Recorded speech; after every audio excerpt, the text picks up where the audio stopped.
Você acha que o Master of Wine mata um pouco a poesia do vinho? Agora virou febre o jeito de fazer Master of Wine. Para eu fazer um artigo meu, eu suo. Não é coisa de internet, que eu não consulto internet. Ainda bem. Gosto de biografia. E o Rui Castro... Bom, o problema do Rui Castro é que ele é carioca. Eu compartilho com você dessa bem-humorada xenofobia.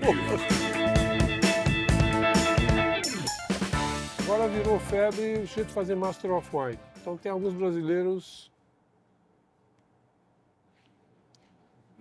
qualificados para o título. Agora eu me pergunto, que contribuição se é que essa pessoa vai conseguir, qual é a contribuição que ele vai dar ao mercado? Brasileiro, né? Você acha que o Master of Wine mata um pouco a poesia do vinho? Acho que do jeito que está hoje, mata. Porque, na verdade, o Master of Wine não foi concebido do ponto de vista da mais emoção, da mais poesia para o mundo do vinho. O Master of Wine foi criado para que o profissional orientasse o consumidor a comprar. É isso. No fundo, foi para isso que foi criado. E acho que desvirtuou, virou um negócio comercial.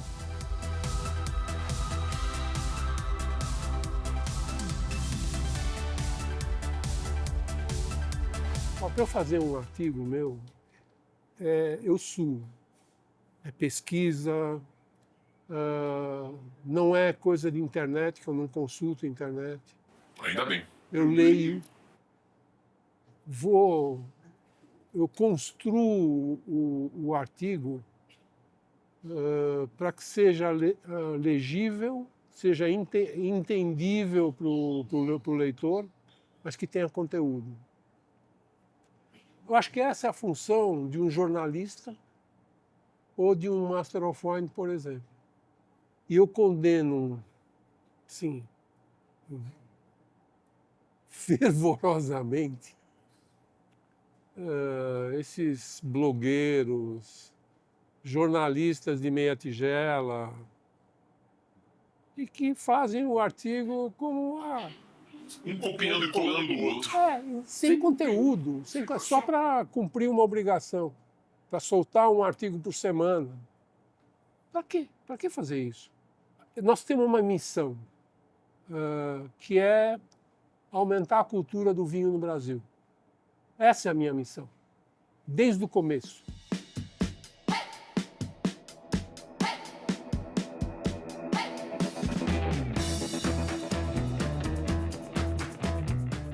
Que tipo de vinho você gosta quando ouve Dire Straits? Olha, quando eu bebo um vinho, eu não ouço Dire Straits. Dire Straits combina com domingo de tarde. Concordo. E domingo de tarde é dia de Negroni. Negroni, que pecado, Jorge Luque. Um pecado amargo como a vida. É o Negroni do final do domingo. Não acho amargo não, como a vida. Acho que a vida só me reservou alegrias. Você escolheu o Knopfler em vez do Clapton. Knopfler e Santana. Knopfler. Knopfler e Jeff Beck. Não vou trocar Por nada? Por nada. Por nada? Não. Quem sabe por B.B. King. Aí estamos em outro ramo, né? Estamos em blues. Gosta do J.J. Cale? Gosto do J.K. Você acha ele subestimado? Porque ele não faz parte da mídia, né? Ele é mais na dele. Até o Mark Knopfler é mais na dele, e por isso que eu prefiro o Mark Knopfler midiático, né? do que o Eric Clapton. Por isso. Se bem que eu acho o Eric... Eu colocaria os dois juntos, né? Mas... até porque por ele ser menos midiático, eu fui ver o show do Eric Clapton. Eu comprei eu e a Bianca fomos ver um show do Mark Knopfler em Manchester. Nunca vi. Porra. Um das grandes arrependimentos da minha vida, Jorge. Eu falei para a Bi, eu perdi o Woodstock, mas eu não vou perder o Eric Clapton se está disponível.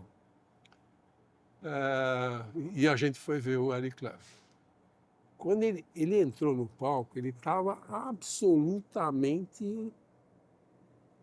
ele tá são, né? Mas ele estava Em transe. em transe. Ele entrou no palco sozinho, fez um solo de... A Bianca gravou essa primeira música dele. Ele estava em transe. Nunca vi, é de arrepiar, de arrepiar. E o show foi fantástico, fantástico. Se bem que deixou um pouco a desejar, porque não tocou 2 ou 3 músicas que a gente queria. Foi mais curto do que eu gostaria. É como ver o Bob Dylan. Bom, o Bob Dylan, É uma roleta russa. ele foi... Quando eu seria uma das pessoas que eu convidaria e teria que ter um músico, não seria o Bob Dylan, porque o Bob Dylan ficaria na dele, ele não participaria. Ele só observaria. Ele só observaria, mas é um gênio. Adoro, adoro. Aliás, eu sempre digo que eu tenho 3 Bs na vida, né? Bom, Bordeaux, Borgonha, Barolo, Bob Dylan, B.B. King, B.B. King, Billie Holiday, Billie Holiday. Black Sabbath. Black Sabbath já não Já não é muito sua praia. é muito minha praia. Eu me arrependo, mas acho que não é muito minha... Beatles. Mas a letra B Tem um poder na tem um sua certo vida. poder.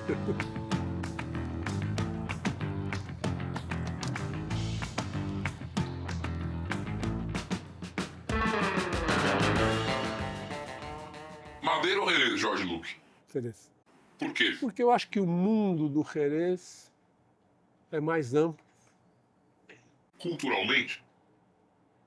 Acho que também culturalmente. E de opções. Acho que o Jerez te dá um leque de opções dentro do universo do Jerez que acho que poucas bebidas te dão. Principalmente no mundo... Bom, principalmente no mundo do vinho. Para mim, bebida é mundo do vinho, né? Mas eu acho o Jerez incrível. Se você tivesse que associar Jerez a um estilo musical ou a um artista, qual associação você faria? Opa, boa pergunta. De vez em quando eu acerto. Não, tuas perguntas são boas. Você não achou que ia te chamar aqui pra falar qual que é a sua favorita, Jorge Luque? Qual o vinho mais legal que você bebeu na sua vida? Qual o vinho mais caro que você bebeu? O público merece mais da nossa inteligência. O Jerez com estilo musical ou com artista? Fique à vontade para escolher.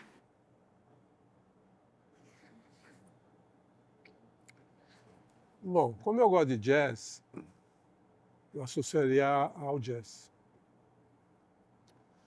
Porque o jazz envolve não só o jazz... Bom, tem acústico, não acústico, blues, Bebop, bebop, free jazz.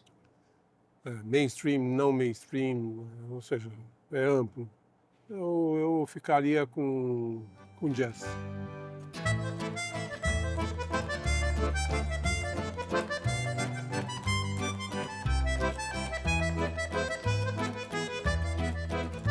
Eu tenho visto uma certa tentativa de ressurreição do Jerez.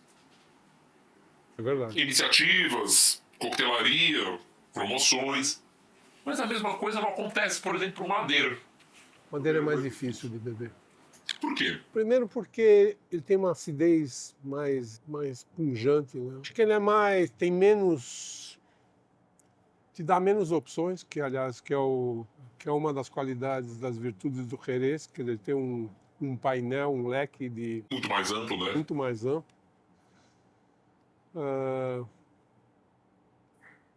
E eu acho que o Jerez se renovou nos últimos 15 anos, né?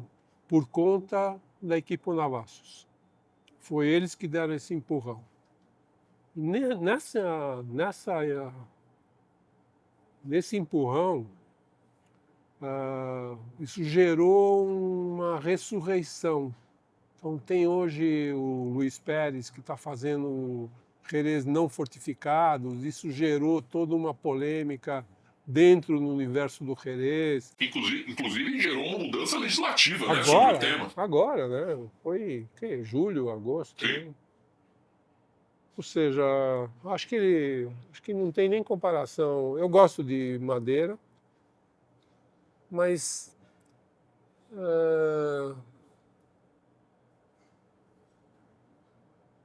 não é uma...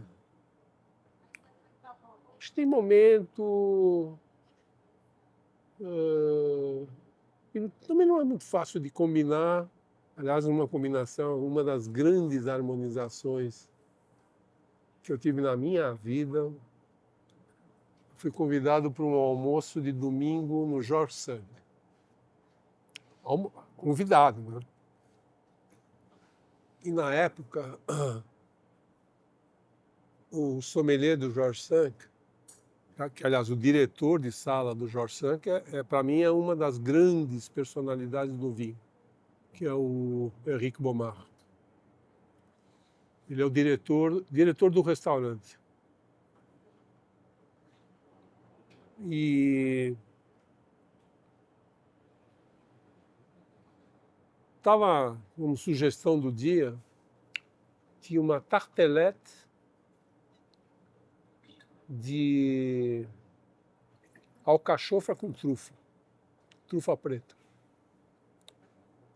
Ó, tartelete do George Sand de alcachofra, que eu adoro, e trufa preta, não, lógico que nós vamos pedir isso. Bom, mas só que o sommelier, que é um campeão mundial, que é o Henrique Bernardo, não estava lá, mas ele deixou a sugestão. Sabe qual foi a sugestão? Filha da puta.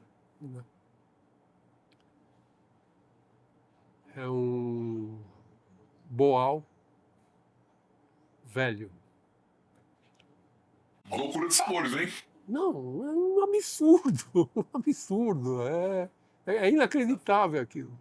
É uma loucura de sabores. E combinou assim à perfeição. Né? Deixa eu fazer uma pergunta. Você como brasileiro, sem ufanismo, qual que é o panorama do vinho nacional hoje? O que te empolga, o que não te empolga? Caminhos que você acha que são corretos, caminhos que você acha que estamos caminhando mal? Bom, acho que bendito seja o dia que foi o dia, né, em que inventaram a dupla poda. Olha, primeiro, eu acredito nesse projeto, com todos a polêmica que isso foi criado em torno, que é intervencionismo, seja na videira, bom, principalmente na videira, seja por falta de identidade, que ainda não tem identidade. Mas isso mexeu com o mundo do vinho no Brasil. E, em termos culturais, começou a se falar mais de vinho nacional com a dupla poda.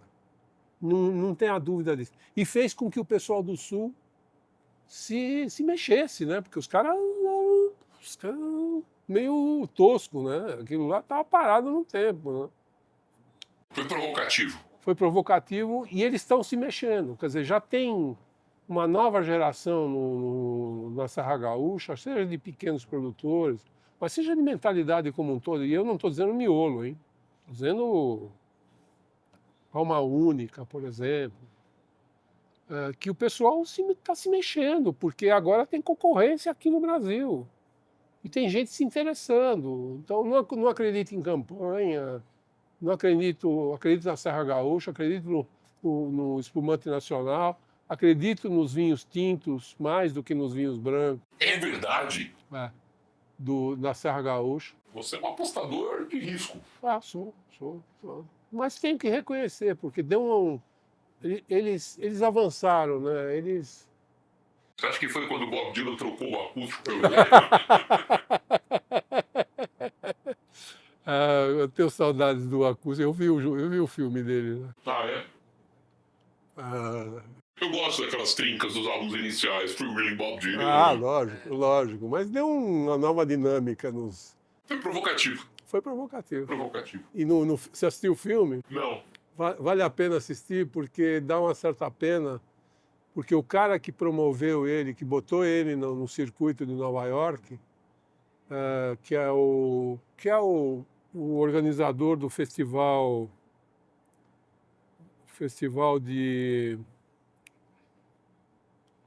acústico de Newport, pode ser? Bom, era um festival acústico. E o Bob Dylan cresceu, virou popstar, virou não sei o que lá. E ele pediu pro Bob Dylan para que, pelo menos naquele evento, ele voltasse ao acústico. Ele não voltou.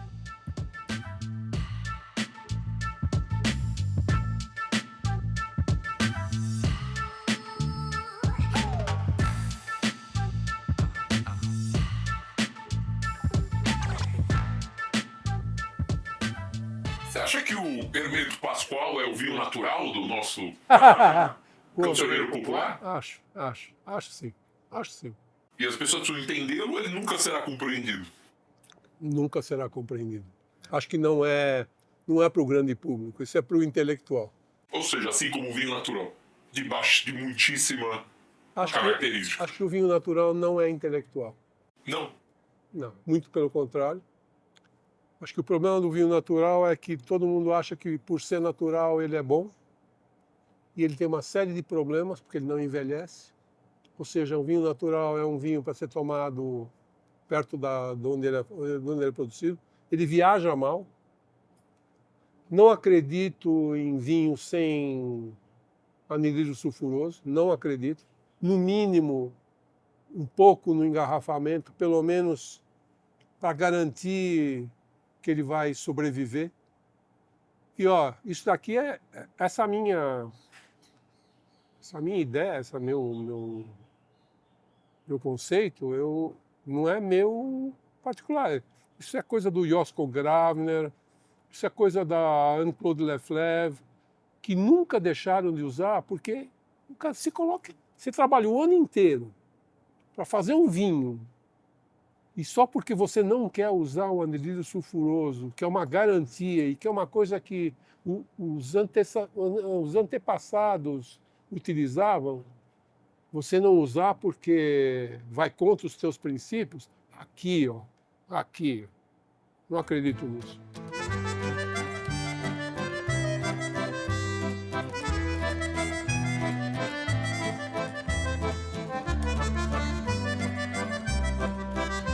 Qual que é a voz feminina favorita do jazz para você?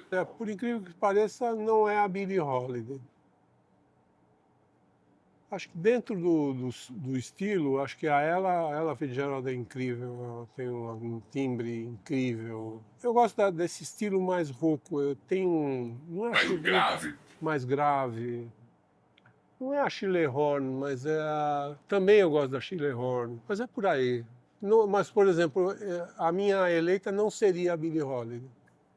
E no mundo do vinho, qual que é uma força feminina que você acha que é marcante? Acho que cada região. Gosto muito da Elisabetta Foradori. Gosto muito da Christine Vernet, no Rhône. Acho que a Anne-Claude Lefebvre foi uma perda irreparável. Mas tem algumas figuras. Gosto da Anne Gros, por exemplo, na Borgonha. Bom, na África do Sul tem a Ana, como é que é o nome dela? Do Moulinet, que é fantástica. É um casal, né? Mas é ela que aparece mais, do Moulinet.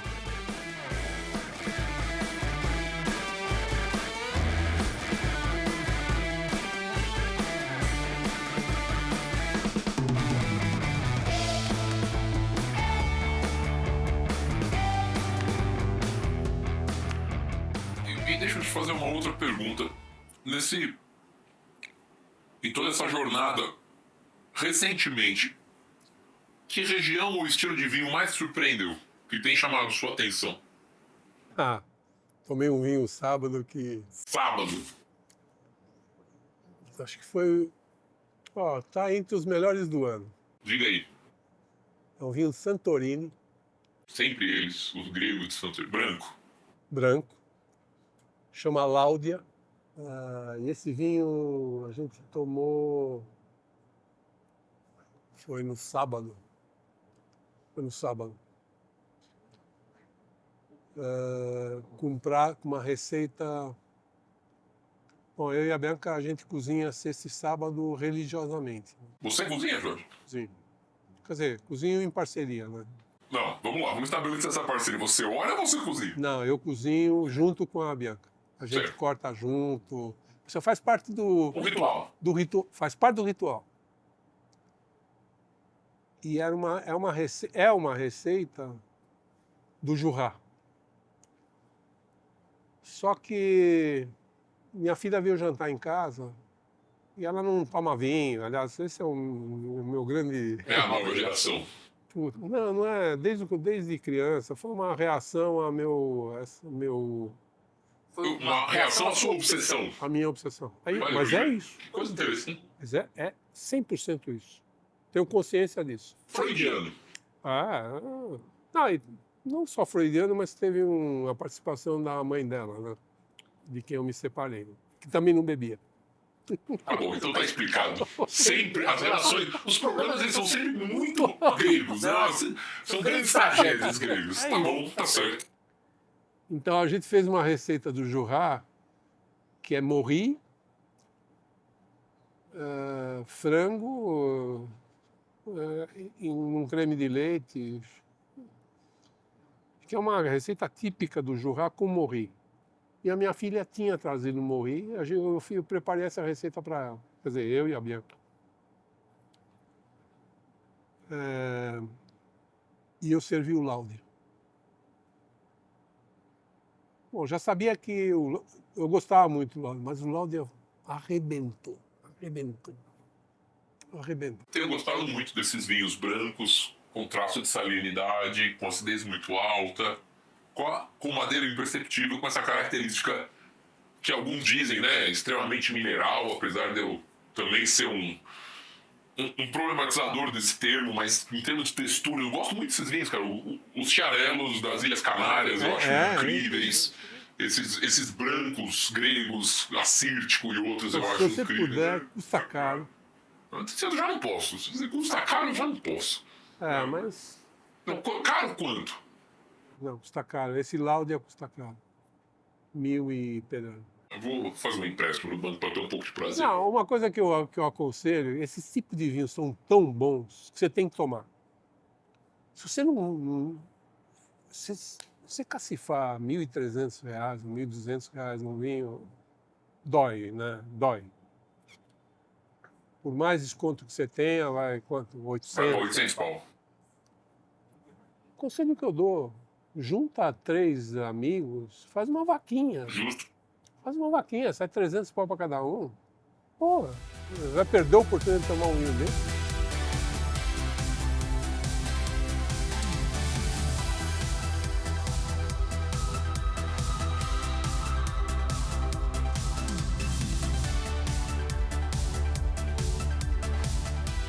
Quem você gosta de cinema, Jorge Luque? Gosto de Clint Eastwood.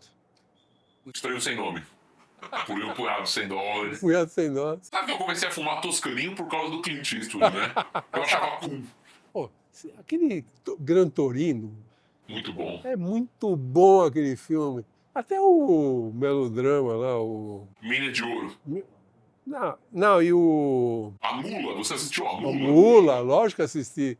Não, o filme que ele faz com a Meryl Streep, a Ponte de Madison. Ele é genial, aquele cara faz qualquer coisa. E tá com 92 anos e dirige ainda. Você sabe que eu digo que o Clint Eastwood, pra mim, ele é o AC/DC da atuação. Ele faz o mesmo personagem há 80 anos e é sempre bom. Você pode perceber, é sempre um cara durão, é sempre um cara amargurado, é sempre um cara de frases curtas, ele tem sempre aquela boca torta, e é sempre bom. É incrível, né? É incrível. Ele é um homem amargo. Ele é. O Clint Eastwood é um serra-lunga que envelheceu muito bem. Você não acha? Eu acho sim. Eu acho. Ele ácido, fino, mas cortante. Você é fã de western, Jorge Luke? Adoro western. Adoro. Do Sérgio Leone e tudo mais? Tudo. Adoro western. Você achou ele Morricone um gênio? Gênio. Total. Agora você ganhou o meu total respeito. Nem sei onde Total. colocar no meu vinho. Total. Sumiram com o meu vinho tinto. Total. Olha só, dando pros menores. Ennio Morricone, gênio. Gênio. Gênio total. Aliás, no domingo, a gente comeu uma alcachofra ouvindo Ennio Morricone. É mesmo? Agora. Sabe que eu tatuei o corpo inteiro com referência ao western por causa do Ennio Morricone? Tem uma cidade inteira de faroeste. É mesmo? É verdade, por causa do Ennio Morricone. Putz, Eu acho ele um grande compositor. aquela entrada dele só na guitarra, acho que era Uma Vez no Oeste, não é? Uhum. Aquilo é coisa de gênio, porque não é só inspiração. É um cara que trabalhou a música. Ele viu o enredo, ele criou aquela música para aquela cena. É impressionante.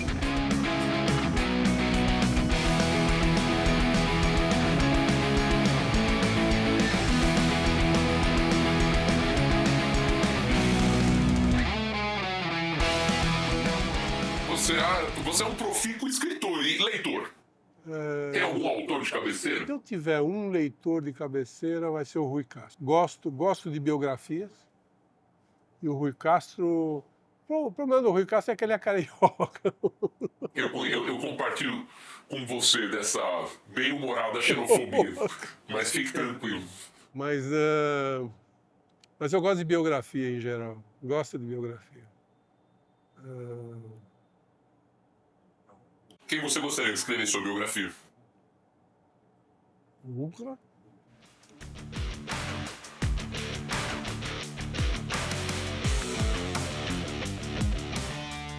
Vou te fazer uma pergunta agora, assim, já num âmbito de conversa informal. Você acompanhou isso, né? Não estou dizendo que você é velho, tá? Mas eu sou. Então tá bom. O que você achou dessa ascensão do Robert Parker? O que você pensa sobre o Parker? Eu tenho a melhor das impressões do Parker. Diga mais. Primeiro, ele é idôneo. Ótimo degustador. Tudo bem. Tem os seus pontos desfavoráveis. Quem não tem? Quem não tem.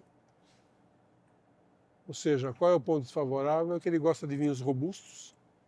Talvez seja o grande senão. Calcanhar de Aquiles do Parker hoje, nessa era de menos álcool? Não, acho que ele não foi o causador dessa reação. Não, também acho que não. Mas ele... Eu acho que foi ele que acabou com a ditadura... Não, foi ele que criou a ditadura da pontuação. E foi um americano, né? Americano. Gênio, pra ganhar dinheiro. Tá bom. Mas eu acho que para o consumidor tem seu lado positivo, embora eu condene. Você nunca vai ver uma análise de vinho meu com uma pontuação. Graças a Deus. Nunca. Então, fazer guia de vinho para mim é zero possibilidade. Por quê?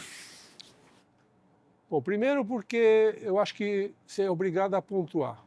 Acho que pontuação para mim está fora do contexto. Eu sou muito mais a favor, aliás, no geral, você pode pegar meus textos, eu conto muito mais a história do produtor, da região e, eventualmente, 2 ou 3 frases sobre analisando o vinho do que qualquer outra coisa.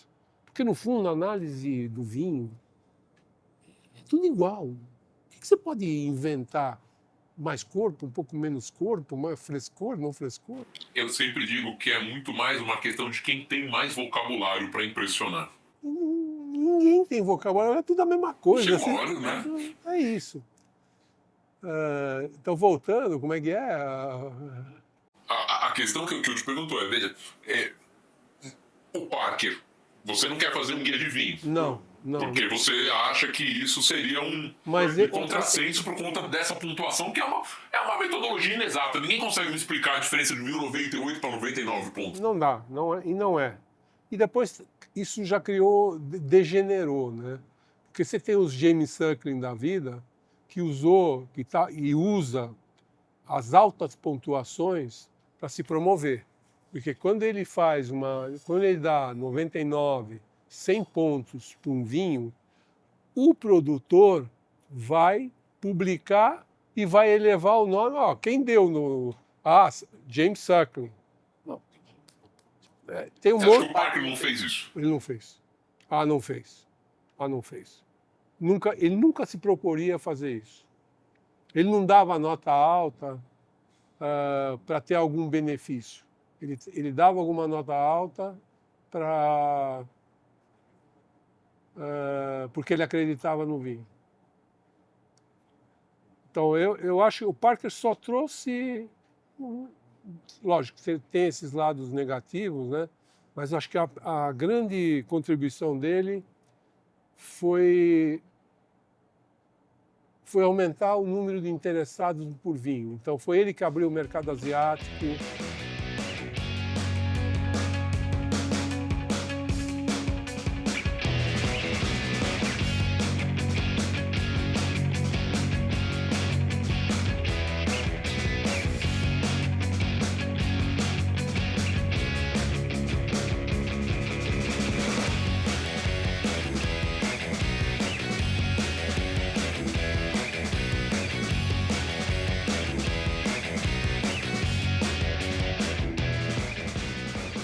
Sabe, olha, eu sou um tarado pela escrita, né?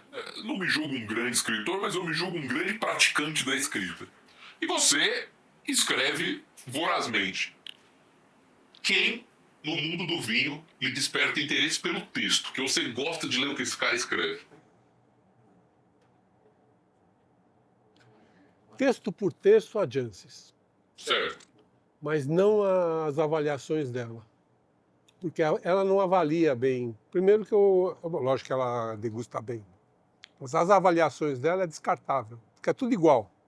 Ou seja, ou é 16, ou 17, 17,5, assim, eventualmente 18. Não, 100 ponto. Então, 100 ponto. Mas a análise dela e a escrita dela, e ela tem a redação dela é impecável, né? Impecável. Sabe que eu li 2 livros que eu gosto muito, aliás, e que eu achei eles de um paralelo muito interessante. Os 2 me despertaram muita reflexão. Um deles é do Hugh Johnson, chamado On Wine, que é uma coletânea de artigos que ele escreveu ao longo dos muitos anos que ele tem de vinho. Então ele é um cara que viu a Revolução de Champagne, ele é um cara que narra essa mudança de Bordeaux dos anos 80 para os Bordeaux parkerizados, a gente vai chamar, não sei se é confiável, mas ele diz um pouco sobre isso. Ele vê o declínio de Jerez no consumo do Reino Unido, ele narra isso. E um outro livro que eu percebi que tem um DNA, uma coluna vertebral parecida e que me fez muito feliz foi o seu livro O Gosto do Vinho. Eu li esse livro há alguns anos atrás e eu fiz esse paralelo e são ambos. Eu não estou falando isso porque você está aqui na minha frente, não. Porque, aliás, eu falo muito mais mal das pessoas do que bem. Na verdade, eu falo a verdade. E como tem muito mais porcaria do que coisas boas, então as pessoas acham que eu falo mais mal dos outros. Mas eu li O Seu Gosto do Vinho e fiz esse paralelo com o Hugh Johnson Wine e eu achei de uma riqueza histórica. Pô, isso é uma responsabilidade. Não, mas eu tô falando, não é questão de envaidecer. Eu tô dizendo que a gente poder construir um texto que ultrapassa décadas e te dá um panorama real, histórico, é uma coisa que só a experiência pode fazer. Então, Lobosco, ouvir isso é um pouco a resposta do que eu procuro quando eu escrevo um artigo. Eu não faço algo superficial. Eu não quero fazer algo superficial. Não acho que eu tenho uma redação ótima, mas eu trabalho essa redação. E me dá muito trabalho. Agora, o que eu procuro é dar o conteúdo. E é isso que eu procuro dar. E é atemporal. Tem que ser atemporal. Lógico que tem coisas que hoje em dia mudaram, mas tem que ser atemporal. Como jazz. No jazz.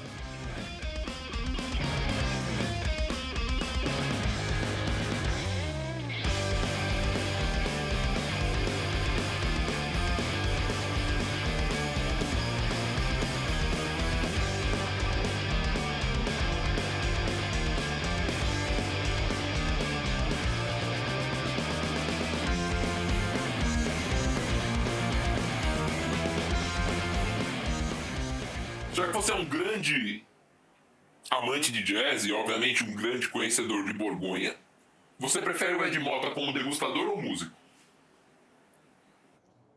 Bom, degustador ele não é. Ótimo. Zero. Zero. Ele é muito oba-oba, Rótulo? rótulo, 100% rótulo. Cantor não é, não faz o meu gênero, mas vai. O dele era melhor. O tio dele era muito melhor. Mas aí é sacanagem Muito também, né? melhor. É sacanagem Muito comparar ele melhor. com o Não, tio, não né? dá nem pra... Mas degustador ele não é. Zero. É um pouco perturbador, né? E ele... É a questão de o sujeito procurar alguém para representar, né? Então, um artista, um global, um músico marqueteiro. Quer dizer, todo mundo, o Ed Mota tá Tomando tomando vinho. Puta que pariu, né? Ele não entende porra nenhuma, não entende absolutamente nada. O que ele fala é eventualmente o que ele leu, não tem nenhuma opinião formada, abalizada. Para mim é um zero, mas o Ed Mota para mim é um bobão.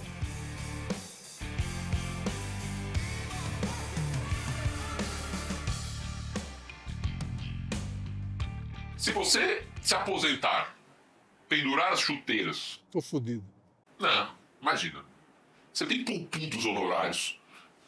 Para onde você iria viver a sua aposentadoria? Não sairia de São Paulo? Olha, isso é uma coisa que eu já pensei, mas não tem lugar para mim. Como não? Bom, primeiro que eu não tenho grana para viver. É uma vida modesta, não precisa ser uma vida de nababo. Mesmo assim. Porque teria que ser um lugar onde eu pudesse desfrutar a minha aposentadoria. Certo. Beber vinho, comer bem, não necessariamente caro. Não, são coisas diferentes. São coisas diferentes. Mas ter uma vida cultural, né? Quer dizer, ter alguma coisa para me alimentar o espírito, né? Então, ou eu iria para a França ou eu iria para a Itália. Não tem outro lugar, não tem outro país.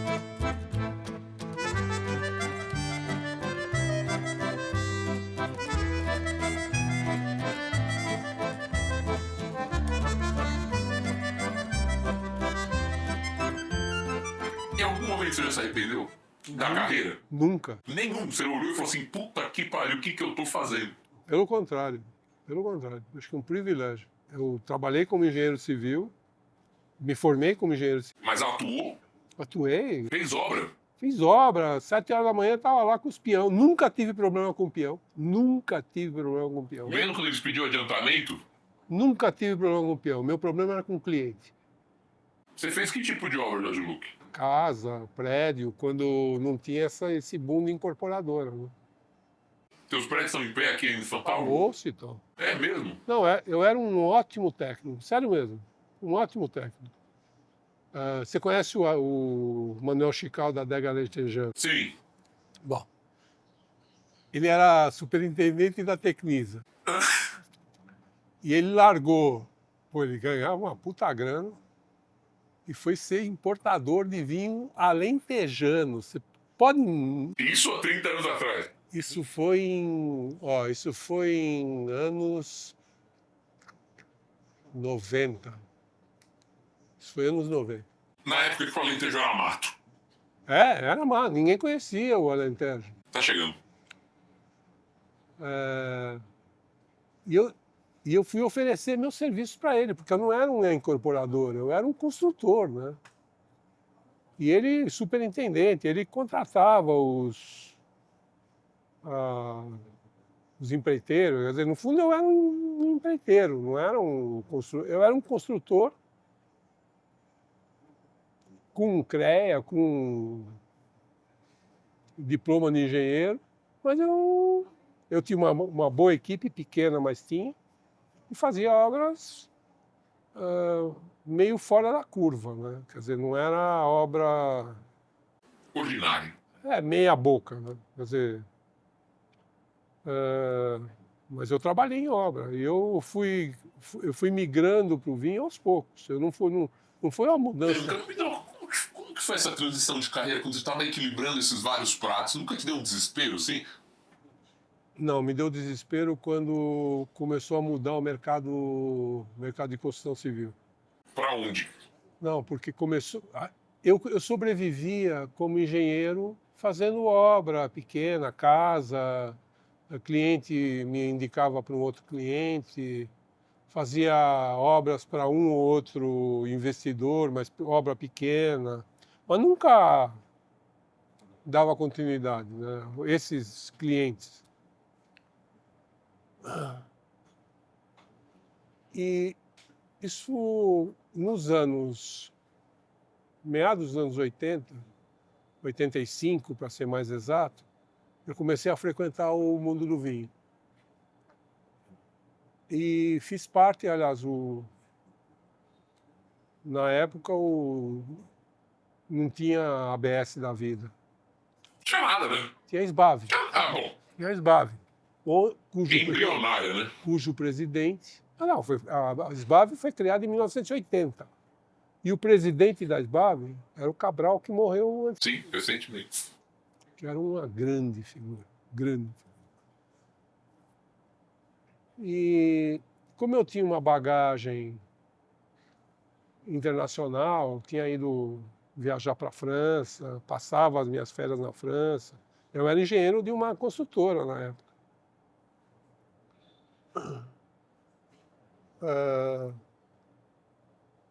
E essa minha bagagem internacional me botaram como diretor de degustação da SBAV. E eu fiquei lá, um tempão, dava aula, não tinha curso de vinho no Brasil em 85, não tinha. Se bobear, não tinha bebedor de vinho ainda no Brasil, no sentido como nós temos hoje. Não, tinha 4 importadoras, que eram um cartelzinho. E vinho de mesa. Que era o Bola, o Corvo, o Libriformes, o Periquita. Era isso. Matheus Rosé. Era isso que tinha. E eu dei aula, aí em 89 foi criada a ABS em São Paulo. Aí eu fiz parte da diretoria, eu e o Mário Teles, eram os 2 diretores de degustação. Aí eu comecei a dar consultoria para a Expand. E a consultoria para a Expand, eu não queria ganhar dinheiro com vinho. Tá parecendo eu. Vocês são fudidos. Então, eu dava uma consultoria para a Expand, mas eu trocava... Por garrafa. Mano? Eu também. Juro por Deus que... Só você jura por Deus. E você acha que eu vou fazer o que na minha vida? Mas é verdade. Eu também. Eu ganhava um certo valor e trocava por vinho. Permuta.